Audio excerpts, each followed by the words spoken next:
Hello, everybody, and welcome to the second day of our webinars devoted to the Heroes Shore.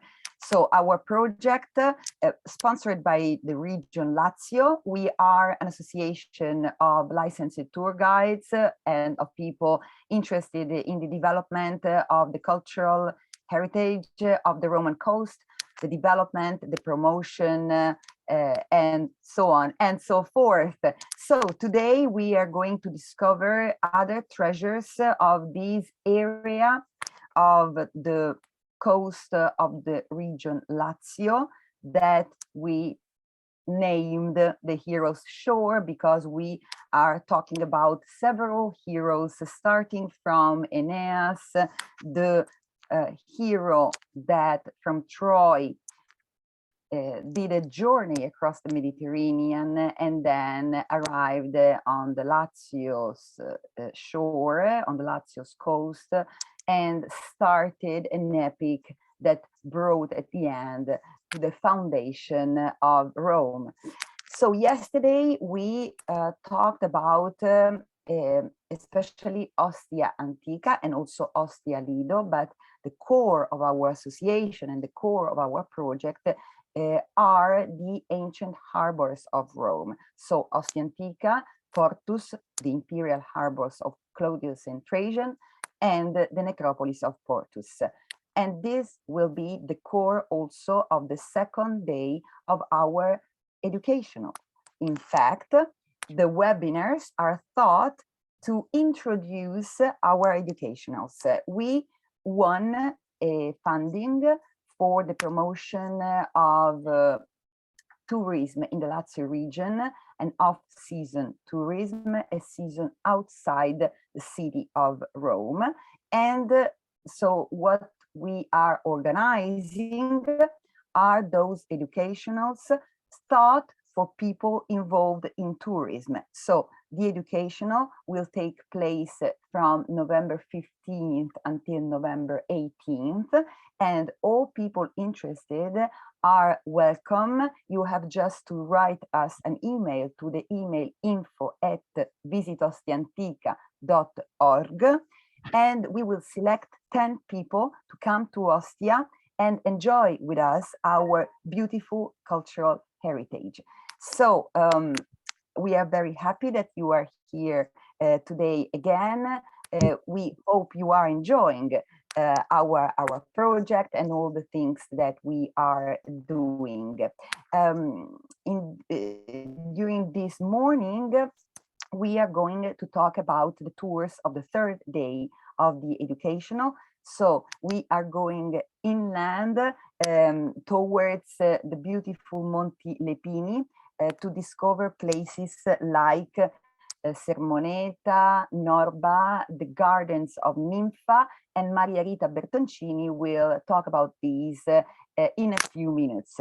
And then we are going to discover the heroes of the Second World War that rest in peace, hopefully, and the cemeteries of the Allies that are located to Anzio and Nettuno, the places where an important beachhead took place, a beachhead like the one in Normandy, less famous but equally important for, you know, the freedom of Europe and you know, the challenge or better battles against the Nazi fascism. So it is very, very important to remember those people that came to Italy to fight against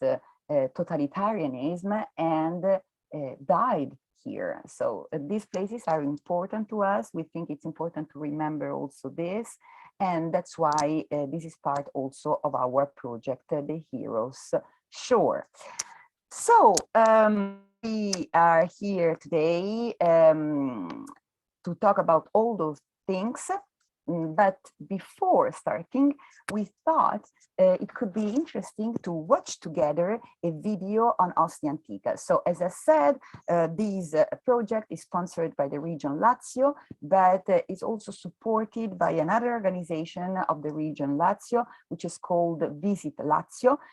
It's about tourism in this region. They have a very, very nice website where you can find a lot of information about what you can do and see in the surroundings of Rome. And it's about, of course, tangible cultural heritage, but also about intangible cultural heritage. It is about monuments, nature, but also traditions, food, which is always very important for Italian people first, but also for people coming to visit Italy.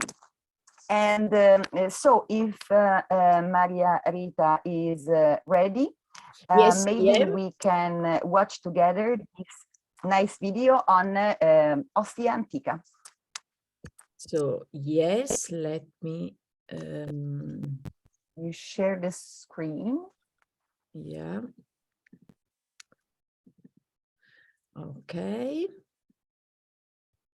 Now we're going to watch this video together.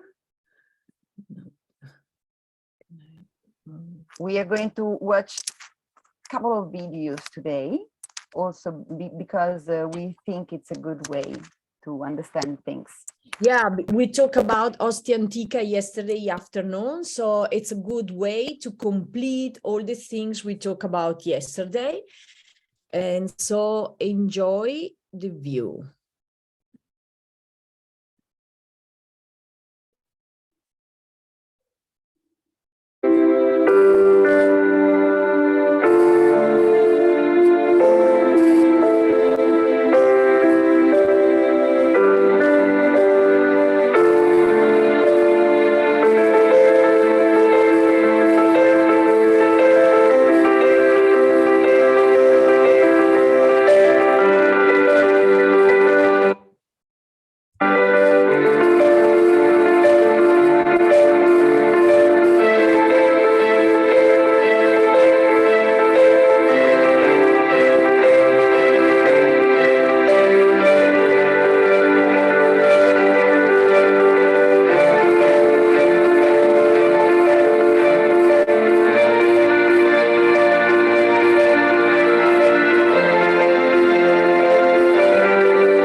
Okay, here we are.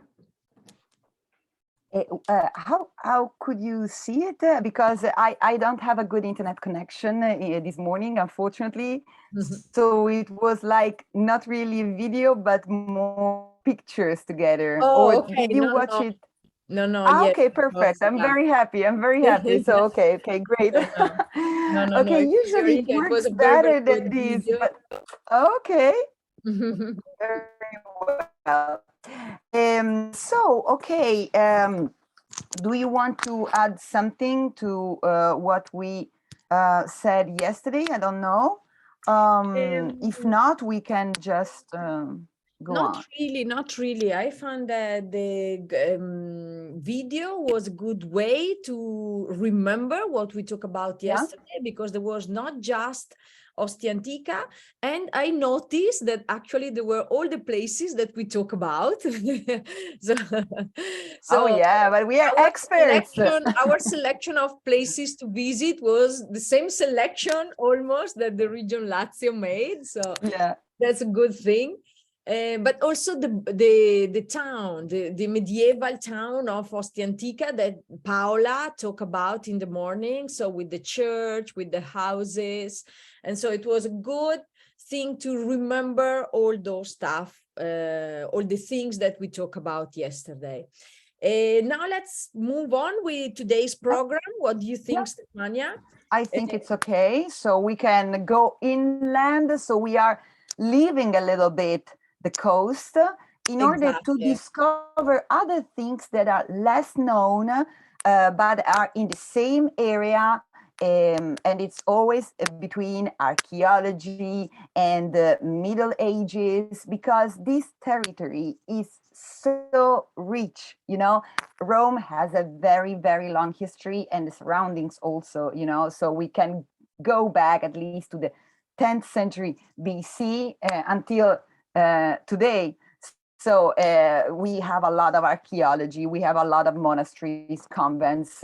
We have also this very recent history because, for example, of what happened during the Second World War.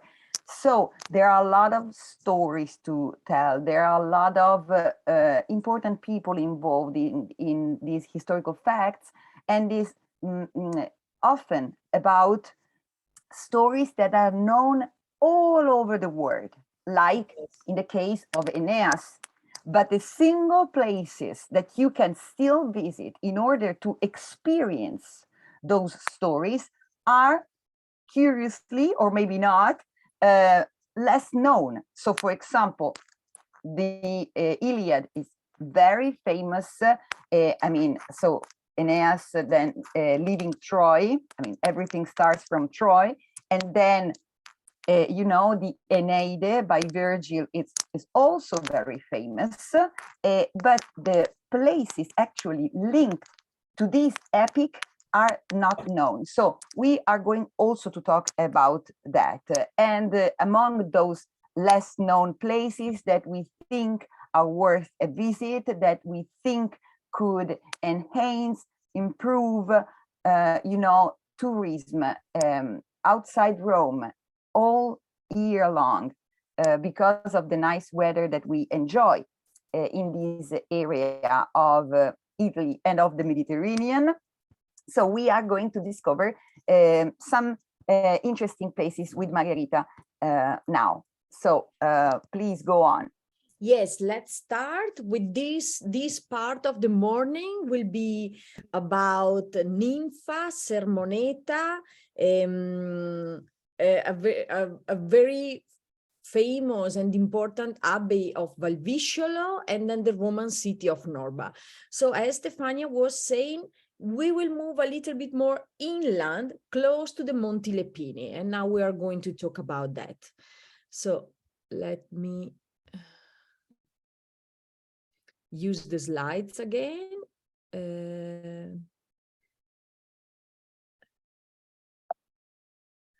Sorry, just a second.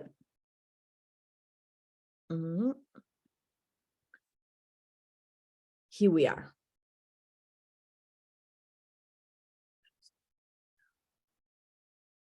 Okay, very good. Stefania, can you confirm me that you see the slides now? Yes, perfect. Okay, good. Thank you. So here we are. So now the places that we are going to talk about are, sorry, I need to go back. Here we are. You see a little bit farther from Rome. So we are in the area of the province of Latina, the one that you see in red here. Rome, you see, Rieti, Viterbo, and Frosinone are the 5 Lazio provinces. Today we will talk more about this part of the coast, coast and inland. As I was saying, those are the 4 places that we are going to talk about: the Garden of Ninfa, Sermoneta, Valvisciolo, and Norba. Okay, that's the territory, first of all. So it's a part of a territory that is mainly composed by 2 parts: mountains with peaks up to 1,500 meters, and especially the mountains Lepini that Stefania has mentioned before are very, very famous and important. More than famous, are important because from those mountains were extracted limes since the ancient Roman time. So that was used a lot also for the construction of bricks, a material that is used a lot in all the buildings of Ostia and Portus. So there was a street that Paola tell you something about also yesterday, because in the pine wood of Castelfusano, you can see part of that street, the Via Severiana, that was used by the ancient Roman to transport the lime. But there are mountains, there are small plains in the between, and there's an area of big plains that is the old Agropontino. The Agropontino used to be a swamp, so very unhealthy, until the beginning of the 20th century. So in the 1930s, when it was bonificated, it was drained. So linking with what we were talking about yesterday, the drainage, this became a new and healthy plain to be used for the agriculture a little bit after Ostia Antica, that, if you remember, was drained by the people from Romagna in the late of the 1800s, so a little bit after the Agropontino. The first place I want to tell you something about is this beautiful Garden of Ninfa. Really, an oasis, inside this beautiful land that was declared in the year 2000 a natural monument by the Lazio region.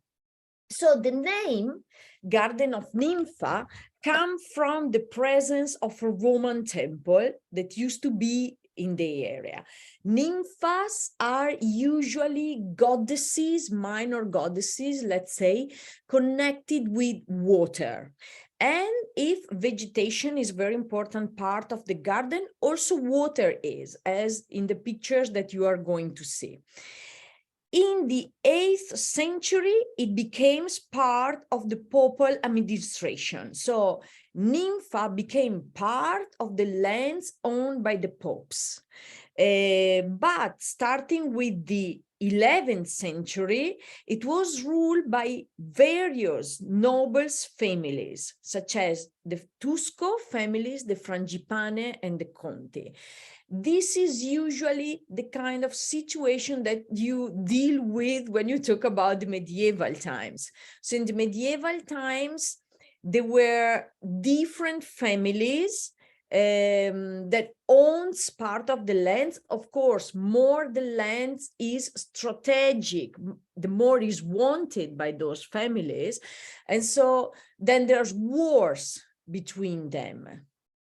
So this to say that there were many families that had the area until 1298, when Ninfa was purchased by Pope Boniface VIII, born Benedetto Caetani, for his nephew. Remember that the word nepotism comes from the fact that popes used to declare their nephew cardinals as first thing when they were declared popes. So that's where the word nepotism comes from. And from that time, so 1298, it became part of the Caetani family possessions. So if before that there were many families, not many, but many families, then from that time off, so from the 13th century and then on, it was mainly part of the Caetani family possession. In 1382, it was sacked and destroyed by the anti-pope factions, because there are not only just rival families, but pope and anti-pope. And today there are ruins. There's ruins, for example, in the garden. You can see the presence of 5 ancient churches, so not functional churches anymore. We are in the 16th century. We are talking again with the Caetani family. So in the 17th century, in the Caetani family, Nicholas III of the Caetani family decided to build a garden of delights there. So Nicholas III Caetani was the first that decided to build this kind of garden there. But after him, we are going to talk about women, because actually there's a lot of women that turn the Garden of Delight, started by Nicholas III, into the oasis, the garden, the beautiful garden that it is today.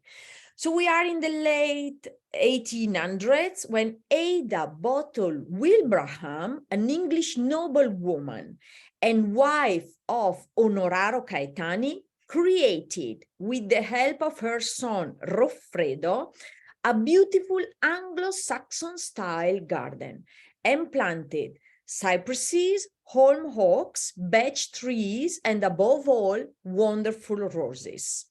Of course, there's the influence of those Anglo-Saxon women. She's just the first of 3 that we are going to talk about, as you can see in this image.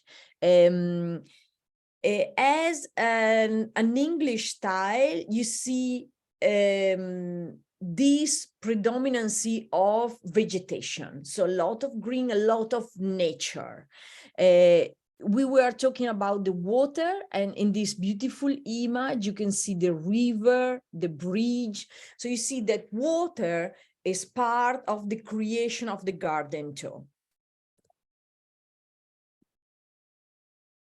Then Marguerite Chapin, who was Roffredo Caetani's wife, so continue with the continuing the work of her mother-in-law, let's say, opened the garden's door to literary circles in the 20th century. Marguerite was the head, the chief of some cultural circles, mainly developed around some magazines. And so in that time is when those artists start to visit and leave the garden. Here, another couple of beautiful images with trees and very, very beautiful, a whole forest of bamboo. That you see a small image here, because it's very difficult to take actually an image of all, but is impressive. Then we come with the third woman of our group, Leila, her daughter, that is the last hair and gardener. She devoted herself to the garden like a painting because she was a painter, and planted new tree species and new roses species. So the use of color, the view that she had about the colors, of course, came from her background as a painter. And as it is written, really, she treated the garden as a painting. Very important, Leila, in the 1972, established the Roffredo Caetani Foundation. That is the name of the foundation that we are going to talk about. Also, we will talk about the castle, the Caetani Castle, in order to preserve the garden and the memory of the lineage of the Caetani family. Here, other images and other pictures are particular of the bridge with, the river that passed through, and an image with some of the flowers. Now, before we talk about the second place, so the town of Sermoneta, I want to show you a small video about the garden of Ninfa, also took from the website we just talked about with Stefania. So from Visit Lazio website. So, let me try.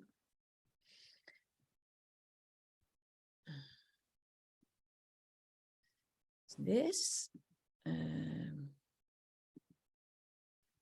Here we are.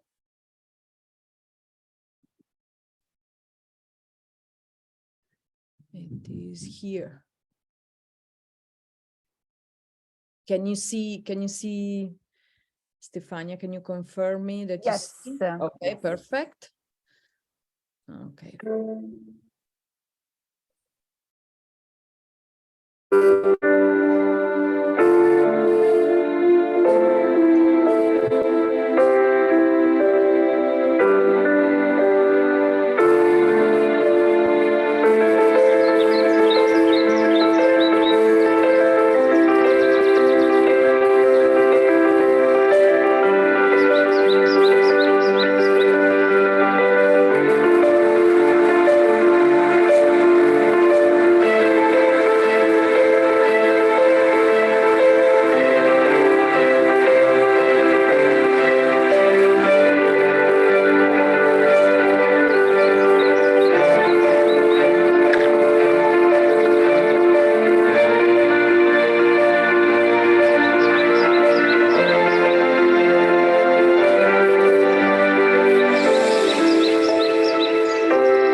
Okay, perfect. Did you enjoy, Stefania, the video?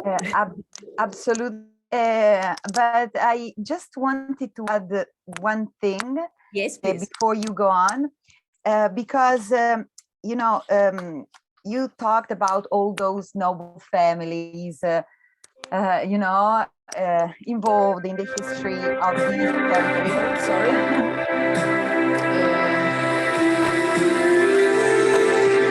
This is probably another video, sorry.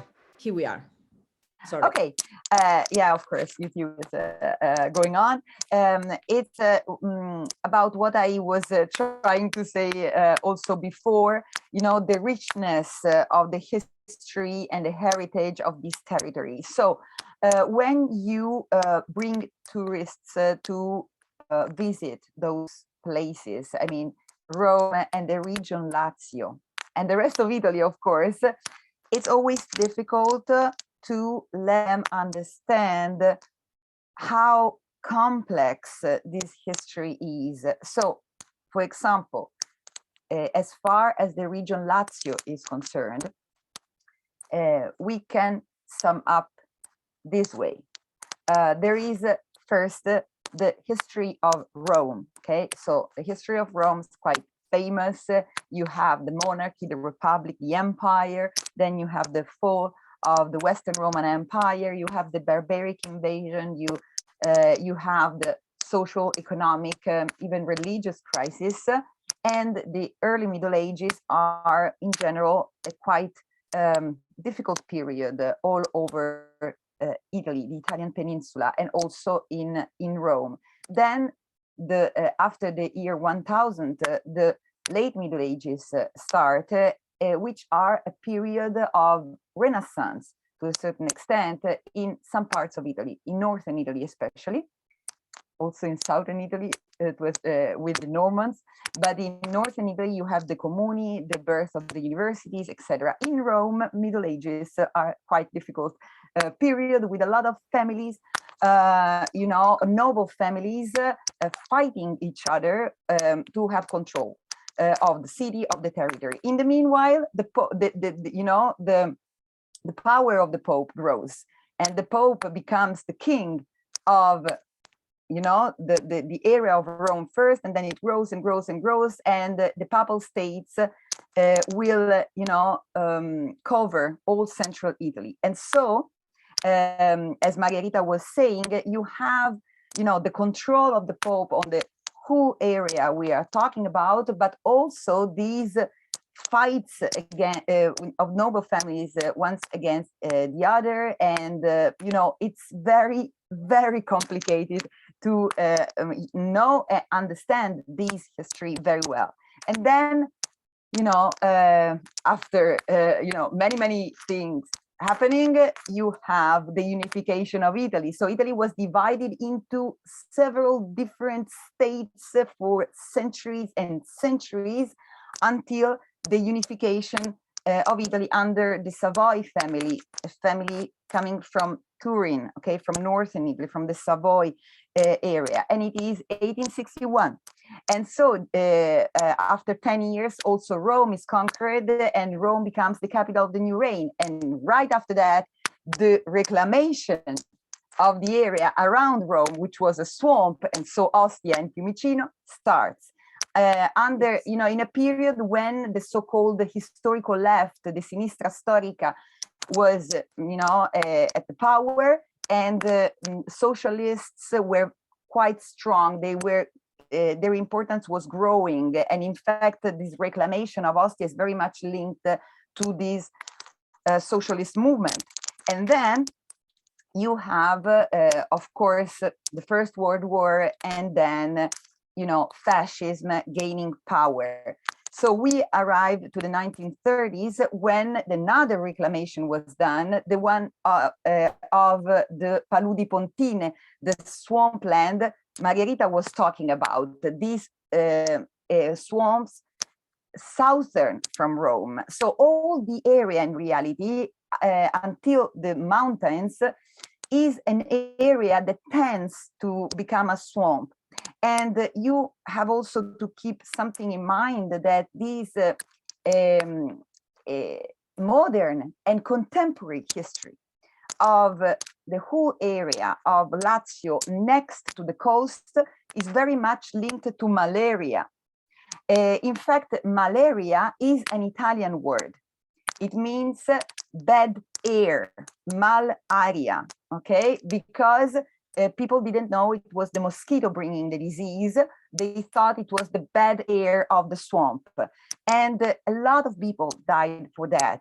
People reclaiming land in Ostia, people after that reclaiming land in the Paludi Pontine in the 1930s. And in reality, also the Allies landing in Anzio and Nettuno, many people died because of malaria still in that period. So it's something that is very much linked to the history of this area. And right after the reclamation of the Paludi Pontine, as Maria Rita was saying, you know, those places became healthy and could be used for agriculture.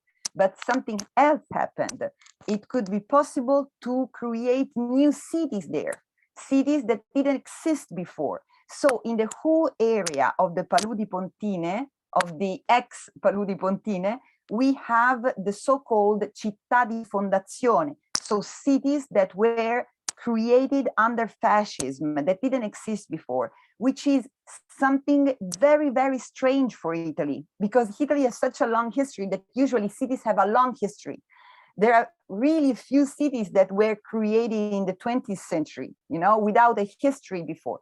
And this is the case of places like Sabaudia, like Latina, like Aprilia, okay. And so also, this is a story that isn't really usually told, but that is quite important for social history, but also for the history of architecture, because rationalism was at the basis of the idea of these new cities.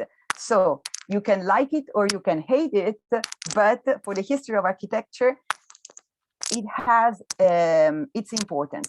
So I just wanted to trace a brief, you know, overview of this super long history and very rich. So really, this is an area where you can start from archaeology and arrive to architecture in the 20th century. Like Rome, of course, but it's not Rome.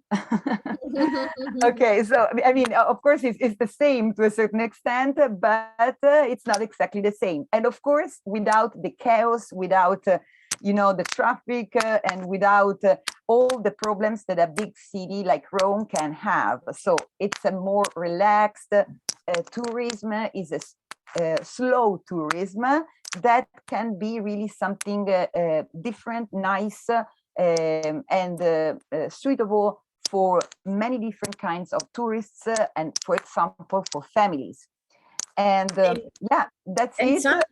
Some things also unexpected, such as this garden, because it's a garden that we would never expect in an area like that, isn't it? So absolutely, you know, this really is a little treasure, and very interesting. All, you know, these intellectual history linked to the gardens, and all the readings, those English people, you know, or this English influence in general, you know, the mentality, the style of the garden, in a place which is really in the middle of nowhere.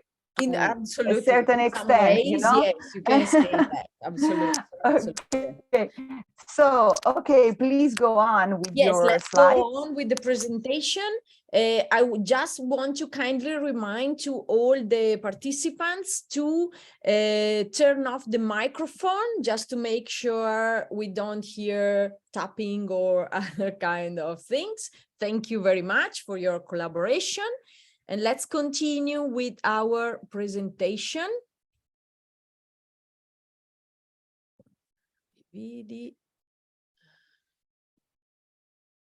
Okay, here we are, Sermoneta, the medieval town of Sermoneta. So if Ninfa garden lying down, it's right at the bottom of the mountains, of the Lepini mountains, on the slope, on a plain, right above it, at the top of the hill, there's the town of Sermoneta. As many medieval towns built at the top of the hill for strategic reasons. So to control the ways that arrived to the city. So it's one of the most beautiful medieval villages in Lazio. It is on the top of the hill overlooking the Pontine Plain, a stone throw from the Lepini Mountains. So that's where it is located. As all the medieval town at the top of hills, usually there are those narrow streets that you can see in the image here, and medieval construction, medieval houses and towers. At the top of the hill, the famous Caetani Castle, part owned today as the Ninfa Garden by the Fondazione Roffredo Caetani, the fondazione that was opened in the 1972 to preserve what was part of the Caetani legacy. But it is open to the public, so it is possible to visit not just the outside walls of this beautiful castle that dominate the top of the hill, but also to visit the beautiful inside rooms with the frescoes. This castle hosted some very, very illustrious figures of the history, including Frederick II, Charles V, and Lucrezia Borgia. Very, very known from the Borgia's family, who was hosted there for several months, one of the places that she enjoyed the most to visit and stay.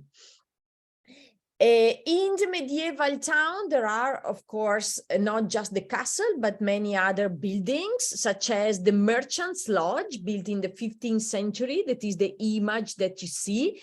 So where the merchants, that is this new class, right? In the medieval time, there's the emergency of this new working class that not at the opposite side, but it's another side of the society. So not just the nobles, but the new bourgeois, so the merchant, the artisans, and in the medieval city, of course, they find their places. So the Merchant's Lodge represent one of those places. And then, of course, religious buildings, such as the Church of Santa Maria Assunta, the Church of San Giuseppe, and the Church of San Michele Arcangelo, all churches that you can find in the middle of the city. Now I want to tell you, talking about churches, I want to tell you something about another one, the Abbey of Valvisciolo. We are very, very close to the area of Sermoneta, and this is a very, very beautiful abbey to visit. It's one of the most beautiful abbey in the Romanesque Gothic style. It was built starting from the 8th century by the Greek monks, not with the actually view that you have today, but started from that time. It is very interesting because it was occupied and restored by the Templars in the 13th century. And in the 14th century, with the end of the Order of the Templars, that we're going to talk about a little bit after, in the 14th century, it passed to the Cistercian order. This is difficult. It is difficult, isn't it? Order who have inhabited it ever since, even with up and down. So with this is because I don't want to go too much in details about that, but there were different phases where, for example, Napoleon prohibited to the orders to live there. So then they returned with the Pope Pius IX, so not continuous. So there were some stops, but I don't think it's so interesting to go too much into the details. So let's say that this order inhabited it ever since, let's say. So one of the most famous legends about the Abbey relates that the last Grand Master of the Templars, Jacques de Molay, was burned at a stake here in this church. So it was Jacques de Molay is the last Grand Master of the Templars. As you know, the Templars is an order of monks, but warriors. They were born in the 12th century during the Crusade time to protect the pilgrims that want to go to visit Jerusalem. But as many other warrior monk orders, then it was ended. But because this church was held by the Templars for a century, more or less, for this reason, many Templar symbols can be found inside the church, including the famous Templar cross. One cross, it's not a great image, but the rose window, okay, the very, very beautiful rose window that you see the four oculus in the middle.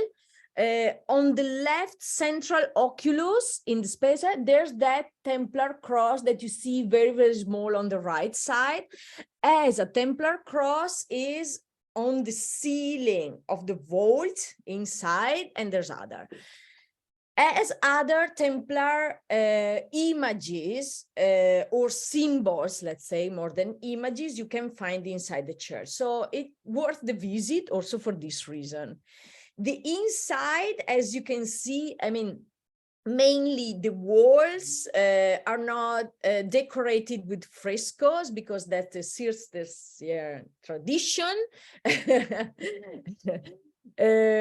But very famous, at the end of the last aisle, there's a beautiful chapel dedicated to San Lorenzo, the one that you see in the picture below, with frescoes by Pomarancio. Pomarancio is a Manierist artist, and this was painted between the 1586 and the 1589. Then the last place I want to tell you something about is the Roman city of Norba. We are all very near. So really in the throw of a stone, it's a good way to describe it because we are all around the town of Sermoneta. Norba is the ancient name, the ancient Roman name of the city, and is today called Norma. Norma, it's the small new town that is close to Norba. It is located on the Lepini Mountains, a strategic position because, as we say, is a position overlooking the plain. The city of Norba is quoted by Dionysius of Halicarnasso and Livy. So we have ancient writers that quote the city talking about ancient Roman events, such as the Latin War, for example. It was excavated since the early of the 19th century, sorry, the 20th century. The director of the excavation at the beginning of the 20th century was Pigorini, with many other archaeologists, but the director was Pigorini, a very famous archaeologist. So here you have an image of the map. The map, let's say that the most ancient things that we know about the city starts from even before.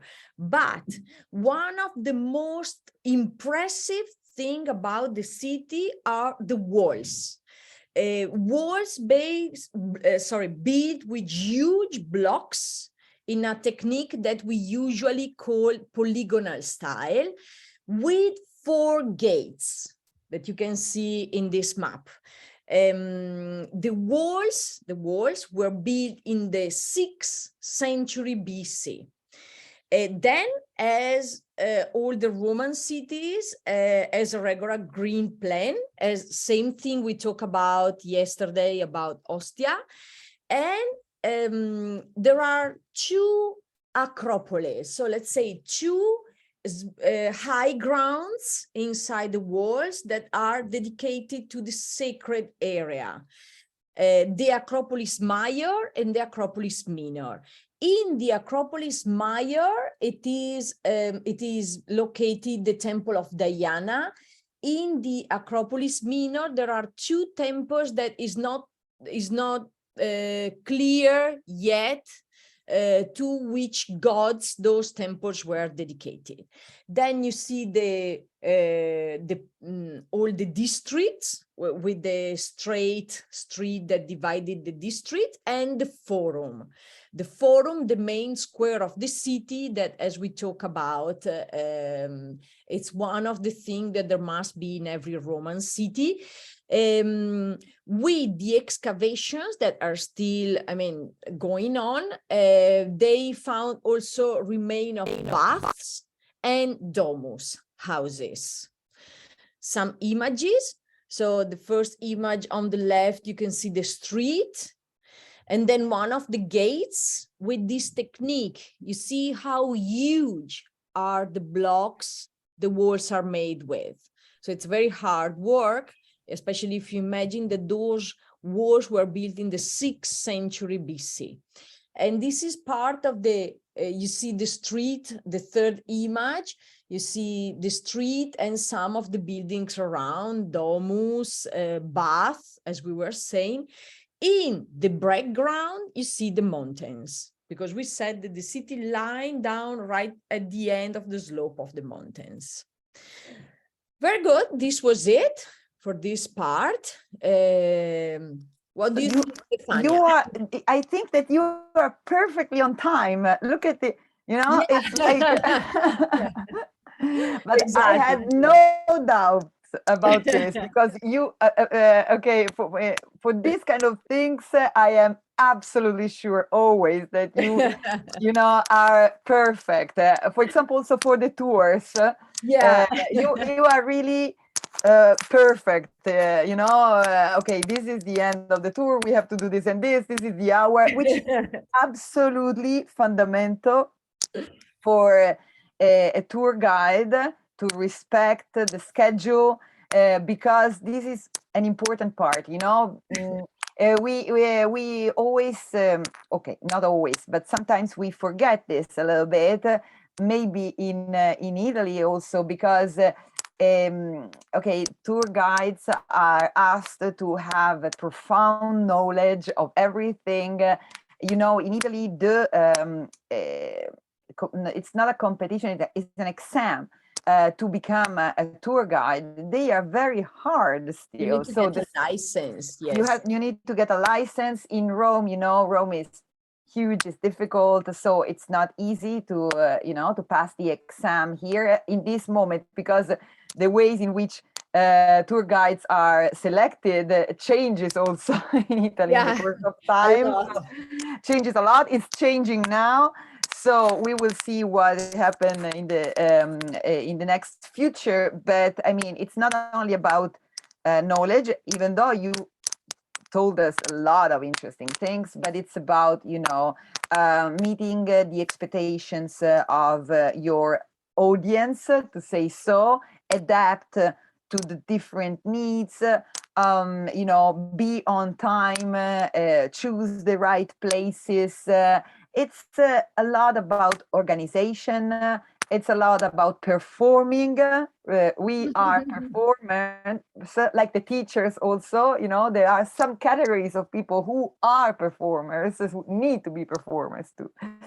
So, yes, I just want to remind exactly about what you were saying, that the places that we talk about in this first part of the morning, and that we are going to talk about in the second part of the morning later with Stefania, are the places that we will visit in the third day of the educational. The educational that it will take place between 15th and 18th November. To join our educational, as Stefania said many times, you need to get to Rome on your own. Once you are in Rome, you will be our guests. So there will be everything paid, and we will bring you to visit all those places. So if the view, I mean, the images that we show you and the videos that we show you this morning, as we hope, light started inside you curiosity, we hope that you will decide to join our educational to see with your own eyes all the things that we talk about. Yeah, like the Roman said, repetita iuvant. So we repeat and repeat and repeat just to be sure that everything is clear. But of course, you can ask questions when you want. And I think that now we can have a break. Yes. And Yes. yeah, just come back in 10 minutes. Yeah. 10 minutes. Yeah. Or 10:45. Yes. 10:45. Perfect. Okay. See you Okay, later. see you. And you have to stop the. So here we are again, and we will talk now about Anzio and Nettuno and the beachhead of Anzio, which is an important moment in the history of the Second World War. So I think I can start immediately sharing the slides. So, okay, you have to. Stefania, sorry. I don't know, because I hear a little. Do you think you can do that without the headsets? Yes, now I can do it.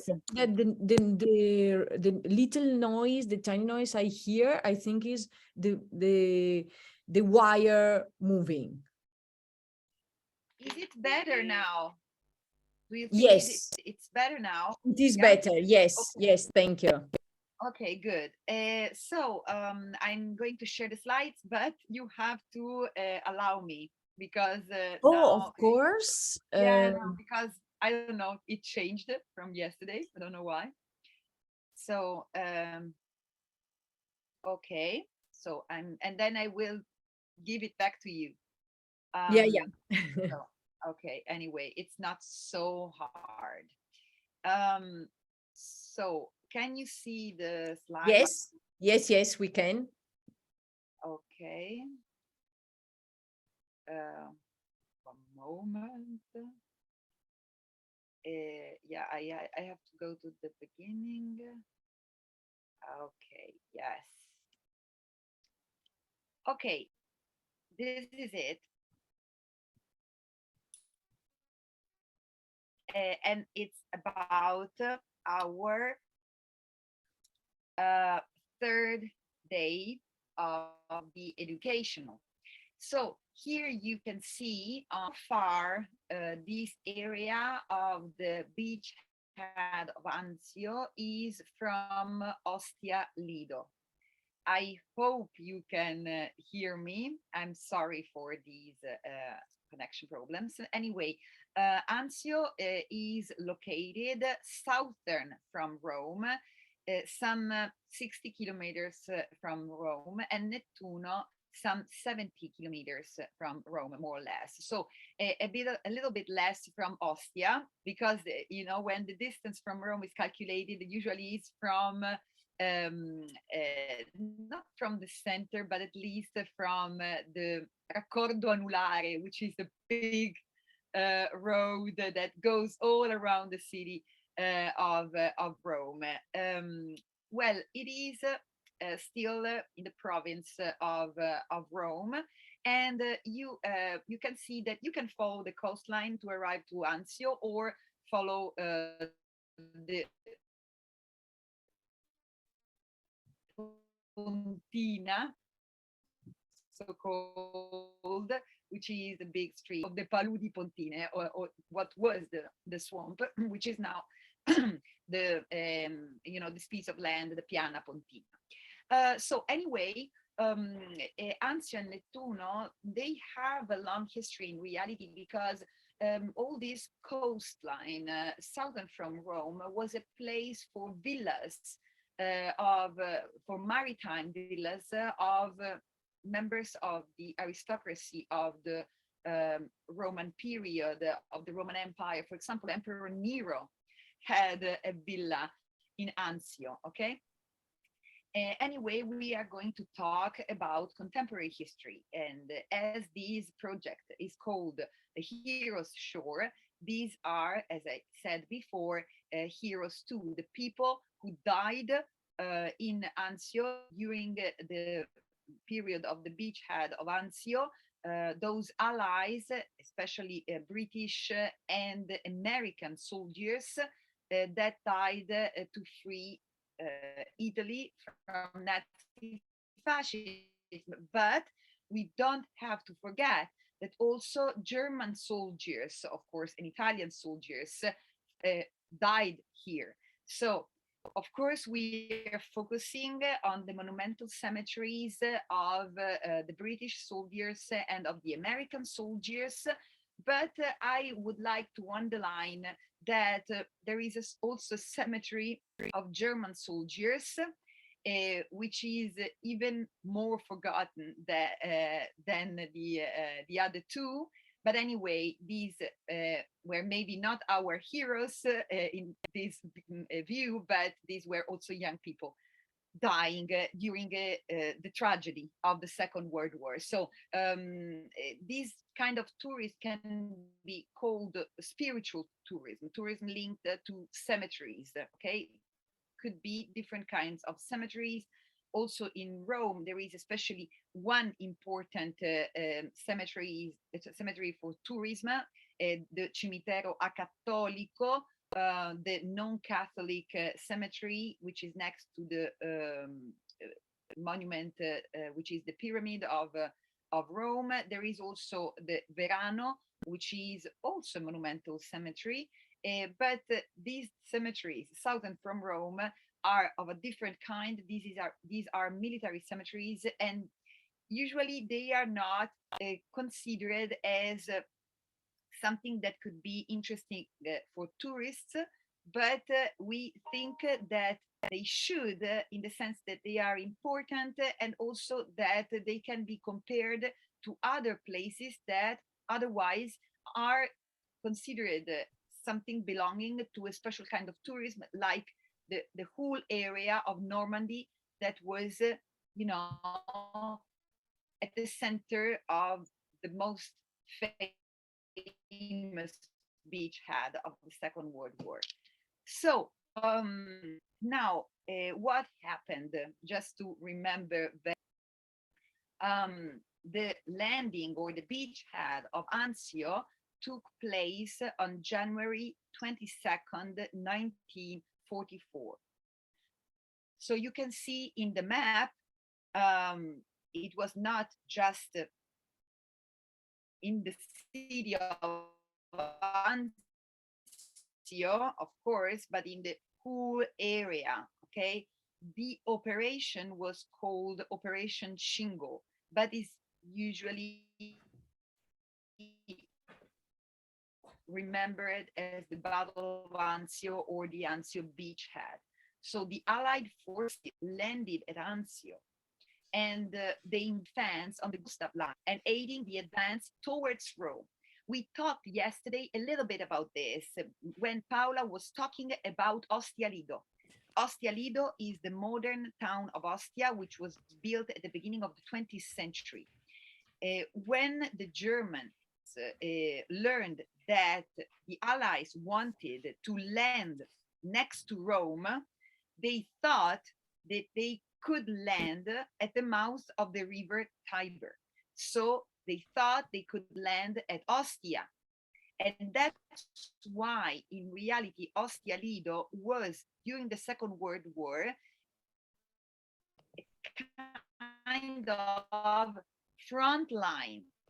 And the point is that people had to leave Ostia, and a lot of important places in Ostia were bombed, like the central train station, or the tower of the barrack of the soldiers, or there was a very beautiful pier.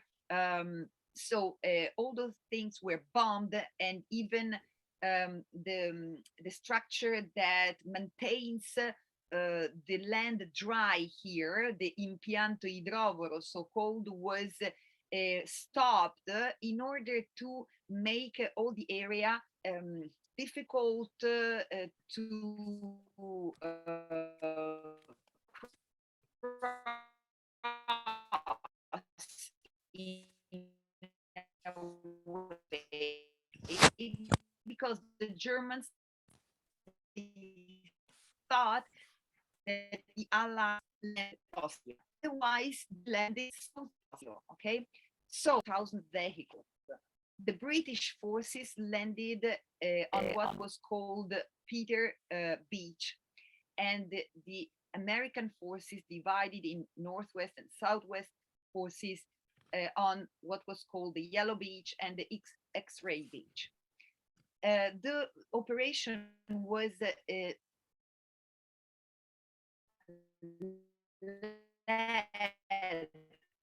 first by General Lucas, who did not move immediately inland. Why am I allowing the German forces that here all Allied position? So this is the situation. The Germans, they didn't know that they would land there. They had time to organize.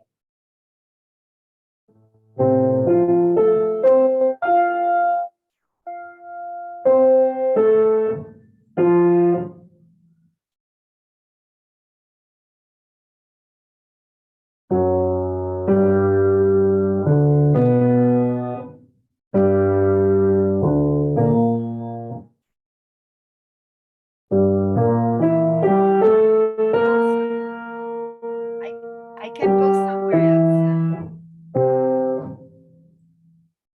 Hello?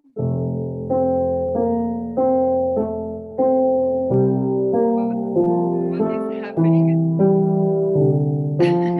There is a music. I hear a music. Maybe it's okay. Like this? I interrupted the music. Okay. I cannot hear you, Margherita. Maybe you can turn on the microphone. Is it okay? Very good.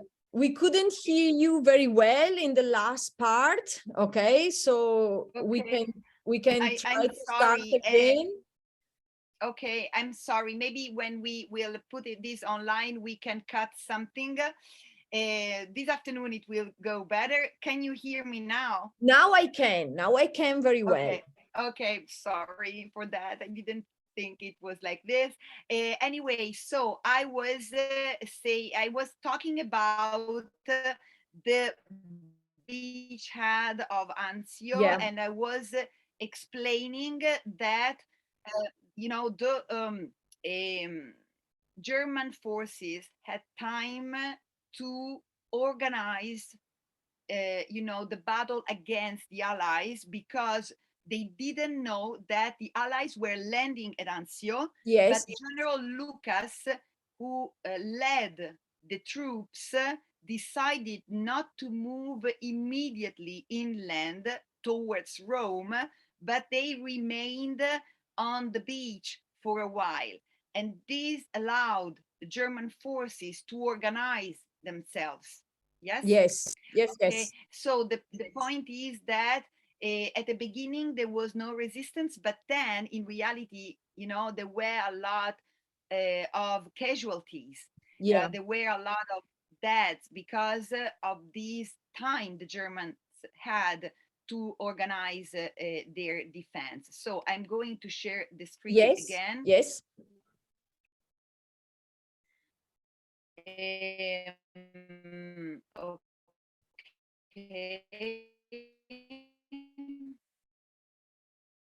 No, sorry. I'll go back to the presentation. So I was showing this slide. I hope you can see it. No, you cannot see it. Stefania, do you want to send me the presentation so I can go on with the presentation do something that now. Yeah, now I can propose you.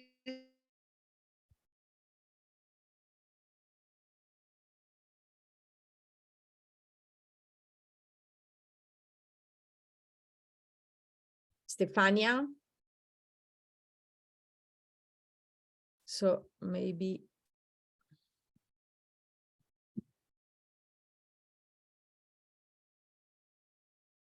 I'm sorry, Stefania, we can't hear you. You are freeze. So just a little bit of recess. And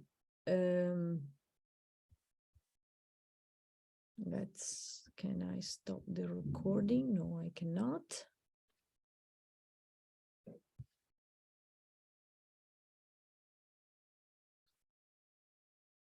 Okay, let's. Here we are again. We hope better, but it will probably be. So please, Stefania, you can continue with all the interesting things you were telling us about. Okay, perfect. Thank you very much. I apologize for the interruption.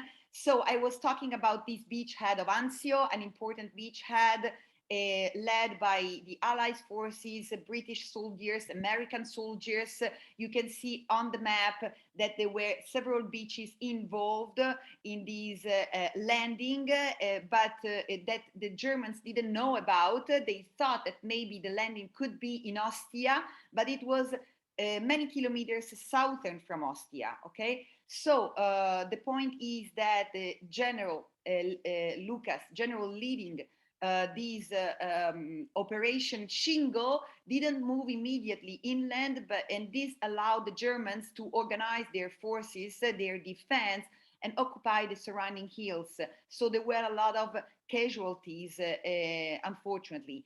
So for many weeks, a rain of bullets fell on the Allied beachhead and the port of Anzio. Churchill commented this situation, saying, "I had hoped that we were hurling a wildcat onto the shore, but all we got was a stranded whale." So he was not happy, of course, with this situation. So on February 22, 1 month later, General Lucas was replaced by General Truscott. So, despite their efforts, the Axis troops were unable to push the enemy back to the sea. So, the Germans and Italians, the Italians, of course, fighting with the Germans because Italy was divided into two parts. There was a real civil war in Italy for a period. So between people supporting fascism and people fighting against fascism. And so the Axis troops were unable to push the enemy back to the sea, nor were the Allied troops able to penetrate the inland. So it was a very difficult situation that ended in reality only on May 18th, 1944, when the Allies succeeded in breaking the German defenses at Monte Cassino. Maybe you saw sometimes the images of Monte Cassino, the bombing of Monte Cassino, which was one of the dramatic moments of the Second World War in Italy. So, okay, Stefania, can you share the slides again? I'm sorry. I thought I was sharing. Sorry for that. Because I have to now today I am doing everything wrong. Sorry. No, not at all. So now can you see them now? Yes. Okay, so okay. We were talking about this. We were talking about the beachhead. We were talking about the different, troops landing, and you can see this in the image. As I said, the British and American soldiers. And then we have this map showing where the cemeteries are located. We are going to visit the Beachhead War Cemetery, which is the British cemetery in Anzio.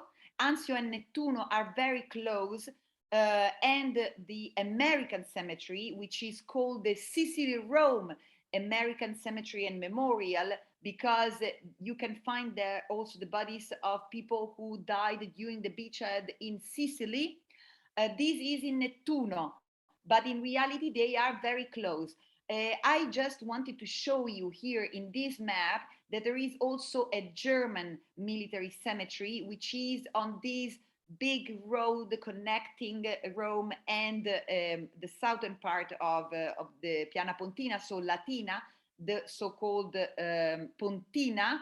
And if you drive on this road, at a certain point you see that there is a sign saying that there is the German military cemetery, which is also, you know, a moment, a place to remember all those casualties, all those people dying, unfortunately, during the Second World War, but it's not really close.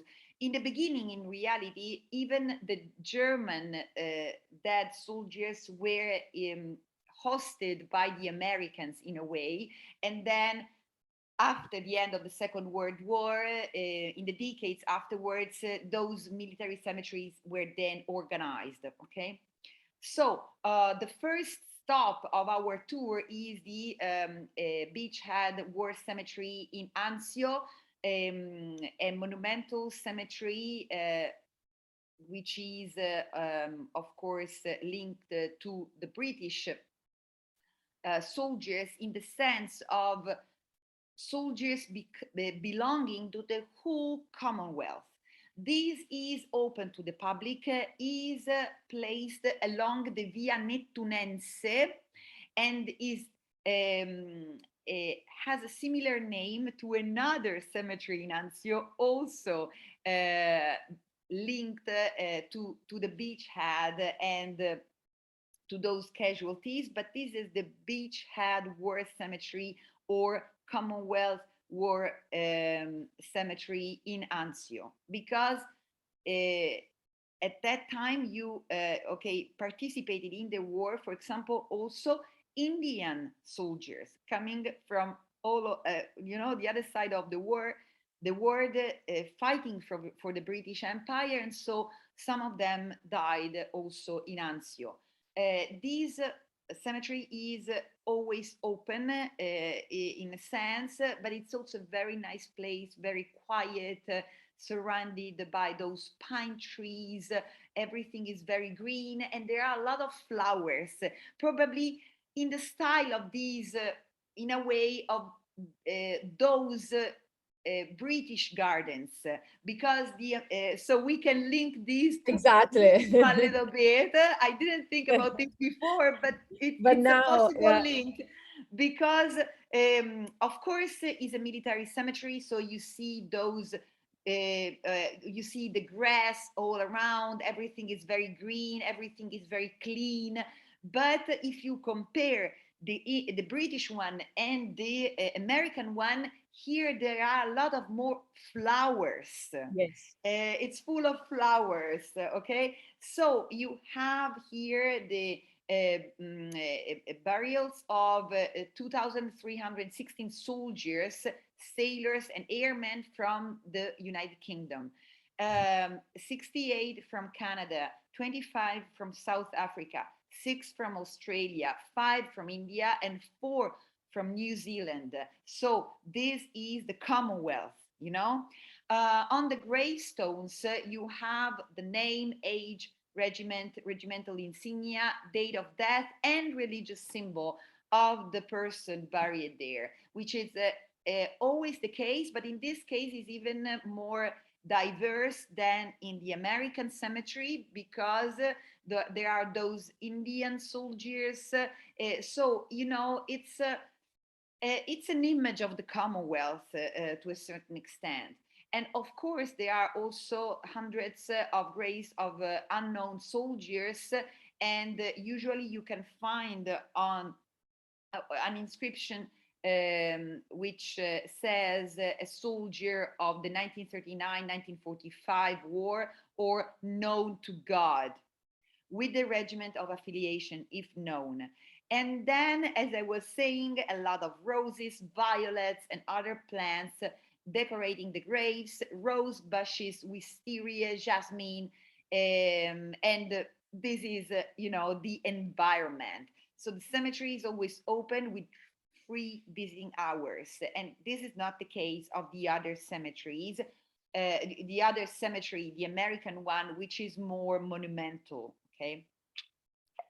So And this is another image of these British or Commonwealth War Cemetery. And then another moment of this journey that is aimed at discovering this important part of contemporary history that is usually not told to tourists visiting Rome and the surroundings. We are a lot focused on archaeology, on the Renaissance period. Outside Rome, maybe one of the most famous monuments are Villa Adriana and Villa d'Este, for example, but we have also this kind of monuments, let's say. So there is a private museum called the Beachhead Museum at Anzio. It's a small museum. You can see an image here. You can have an idea of how it is organized. But anyway, I think it's very interesting. Is you know, the result of the efforts of a private person collecting all those memories of the Second World War. So it opened in 1994 to mark the 50th anniversary of the landing, and it consists of 4 sections: the American, the British, the German, and the Italian one. And here you can find authentic uniforms, badges, documents, photographs, and other artifacts donated by veterans associations. So it's important also for the veterans associations to have a place, you know, to display those objects in order to keep the memory of those facts. Okay, you know, it's something that it's important for the families and the heirs of the people who died here. And now we arrive to this big, very monumental American cemetery and memorial. And now I'm thinking if I should show you the little video, because maybe now it's working better. Okay. So maybe we can try. So this cemetery was built in 1956 in Nettuno. Nettuno is this little city also on the beach that is next to Anzio. Nettuno is Neptune, is like the name of the god of the seas. It is the area where, from the first days of the Anzio landing, the temporary cemetery of the beachhead was placed. There is a small lake and an island in the lake with cypress trees. And then there is a large avenue. I will show you this in the video, lined with almost 8,000 white tombstones corresponding to all the Americans who died, including women prisoners of war, in different contexts. So it's not only about the Anzio beachhead, it's about several operations of the same kind. So all the bodies were brought here. This is why it's called the Sicily Rome American Cemetery and Memorial. So you have the bodies of people who died in Operation Husky, with a landing in Sicily that lasted from July 10th to August 17th, 1943. So some months before the landing at Anzio.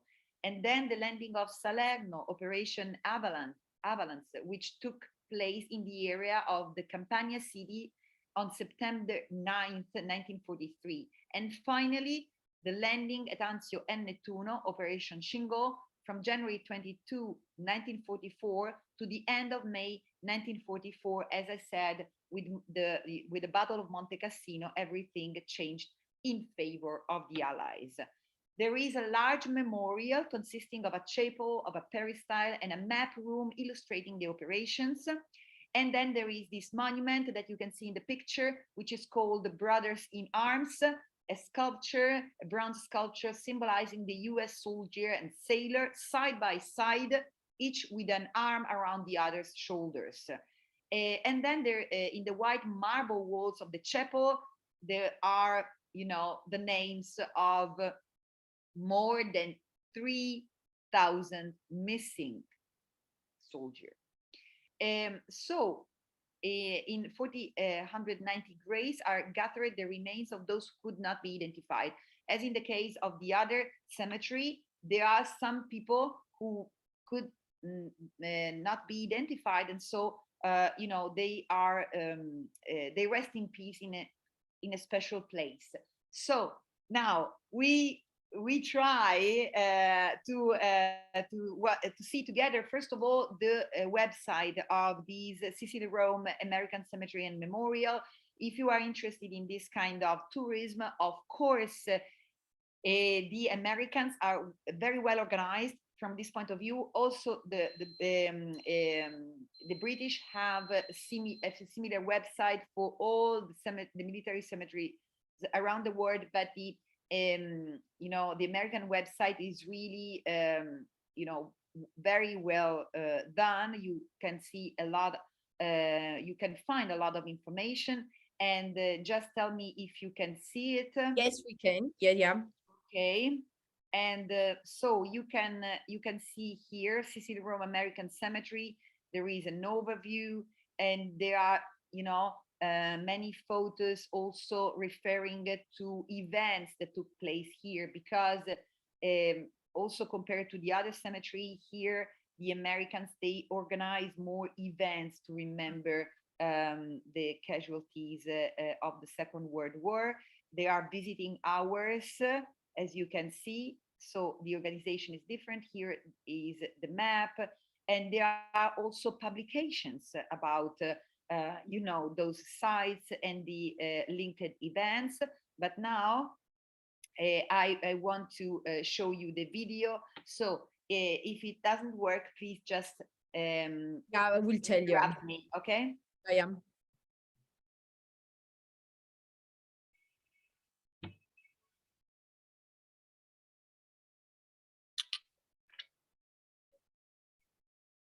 The Sicily Rome American Cemetery lies in Nettuno, 38 miles south of Rome, near the renowned Anzio beachhead. This World War II burial ground rises in a gentle slope from a broad pool with an island among groups of Italian cypress trees.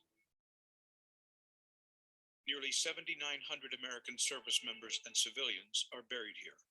Most died in Sicily during the landings on the Italian peninsula and in heavy combat as the Allies pushed north.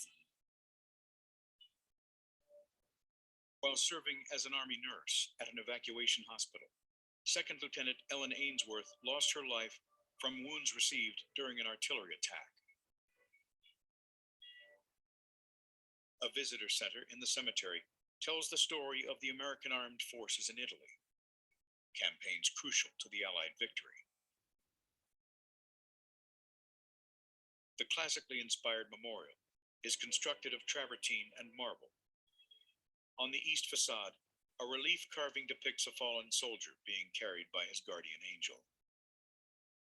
A bronze statue called Brothers in Arms stands within the memorial, representing the strong bonds forged between the U.S. Army and Navy during these arduous battles. The white marble walls of the chapel are engraved with the names of over 3,000 of the missing. An intricate sculpture in the ceiling depicts the planets where they were at the time of the Anzio landings. The many rows of headstones, arranged in gentle arcs beneath rows of Roman pines, create a scene of eternal tranquility and inspire remembrance of those who lost their lives.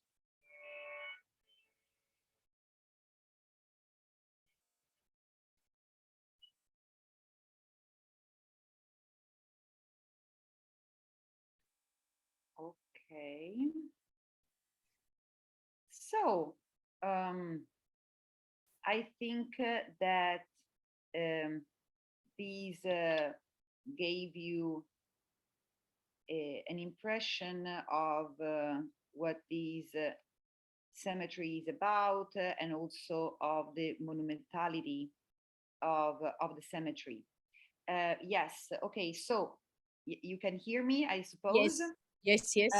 And I just wanted to end with these kind of American heritage that the American soldiers left in Nettuno.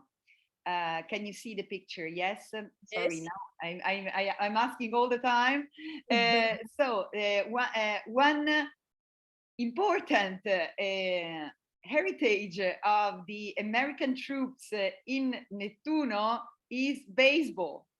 So baseball is not something popular in Italy.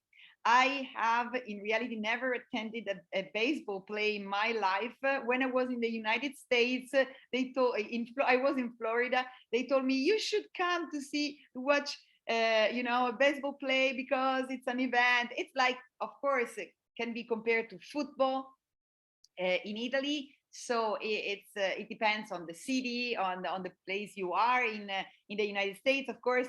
But it's something that is part of the history of the United States. Now, American soldiers, they left this tradition in Nettuno. So in the small city of Nettuno, you have this tradition of baseball, and you have this place, which is the Stadio Steno Borghese in Nettuno, which is a point of reference for baseball players in Italy. It's certainly one of the most important places in Italy for baseball, which is a kind of curiosity and can be also interesting for some tourists, of course.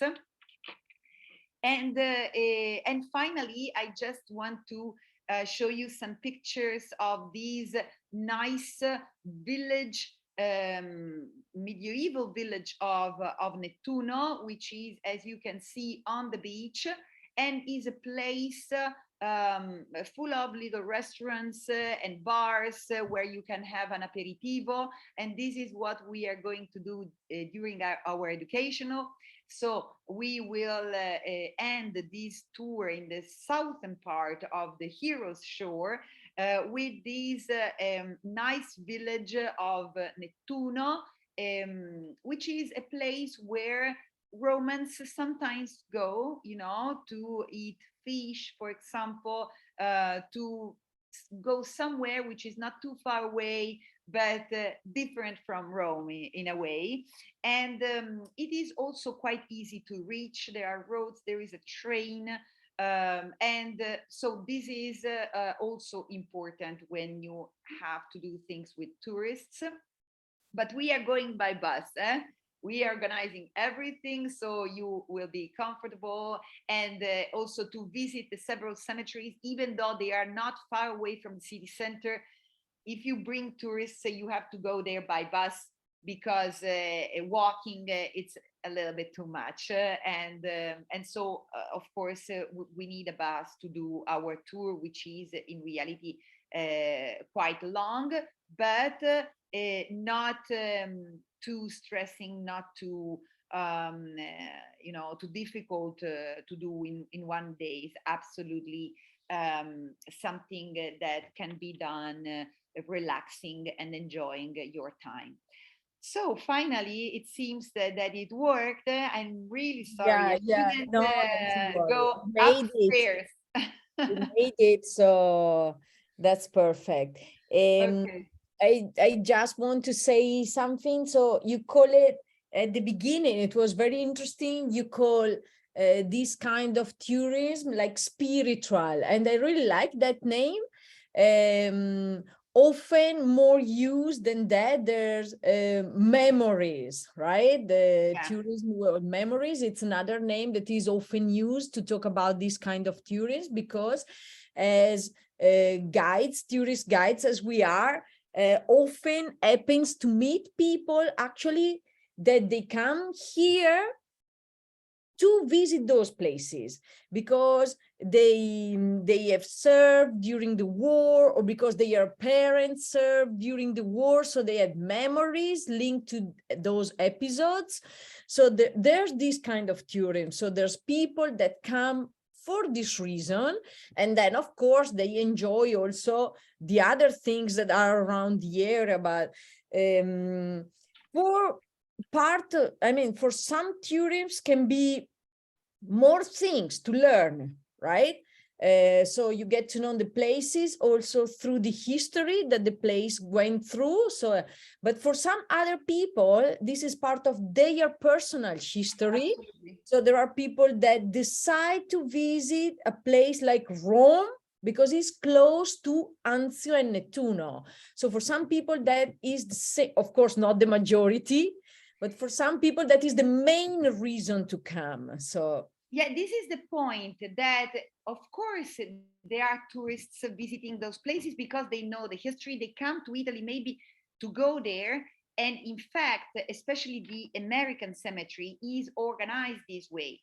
yeah, Is organized in order to, you know, welcome those people. But the point is that, as you were saying, we could offer this experience also to people that are not directly involved, in Exactly. order to better understand the history of Italy, but also the history of America, for example, or the history of the British Empire, you know? Exactly. So it's not Yeah. only about the Romans, but it's a global history really at this point. And in the American cemetery, you saw there is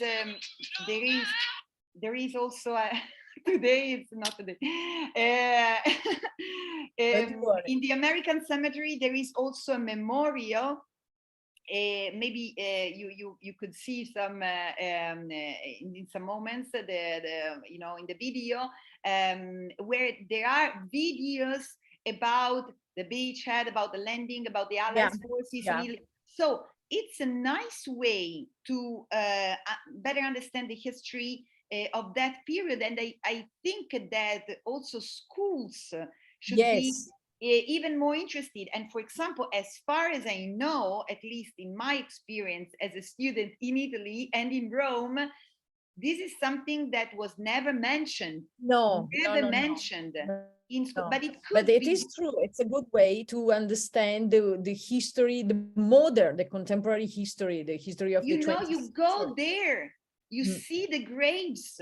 Exactly. For young people. So I heard more people going, for example, to Auschwitz or this kind of things, which is also memory, this kind of memorial memory tours, okay, about the tragedies of contemporary history, because this is the same kind of tourism, you know. But this is very close to Rome, but it's something that also young people could experience, you know. Yes, I totally agree. And could be linked to other experiences as we are proposing, you know. You go to Nettuno, then you visit also the medieval village, or you go to the gardens of Ninfa to do something the whole day, you know, to balance a little bit.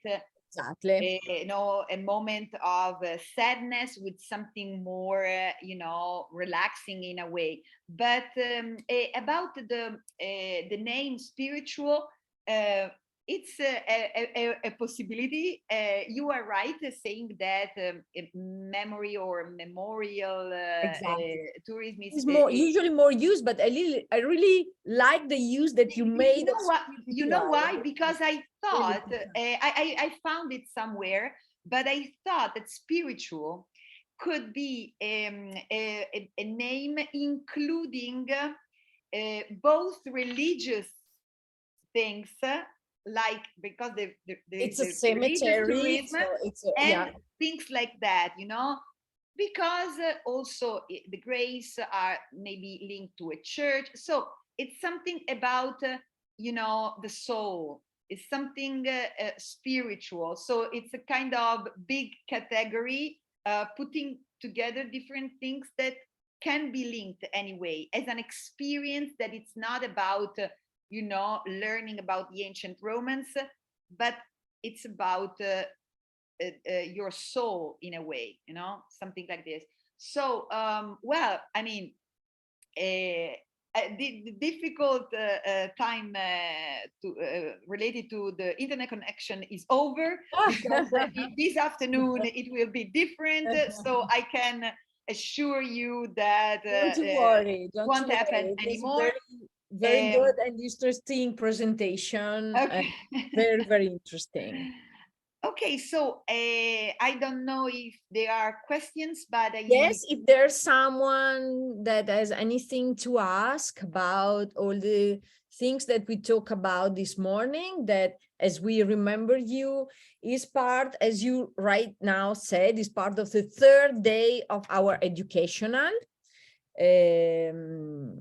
This is the time to ask questions. We don't want to press and put any pressure. So if there aren't, there's no problem, of course. yeah, and remember that you can find our telephone numbers, Of course. email address, and the WhatsApp number, which can be a useful tool on our website, which is www.visitostiantica.org, and the Facebook page, Visit Ostia Antica APS, and also the Instagram account. So you can reach us in many different ways, and you have no excuses. You cannot say, ah, no, we didn't know, because you can Google us and you will find us. Yes, yes. Okay.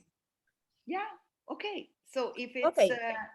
Seems that there are no questions, so let's okay, Philip is saying very interesting. Thank you, Thank Philip. So Okay. let's recess for the afternoon session.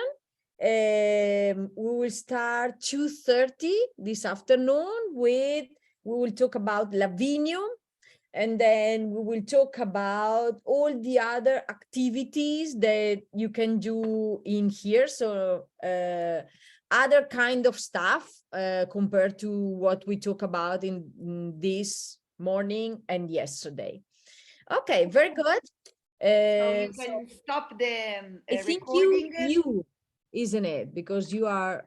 Ah, it's me. So Yeah. I stop Yes. everything. Okay.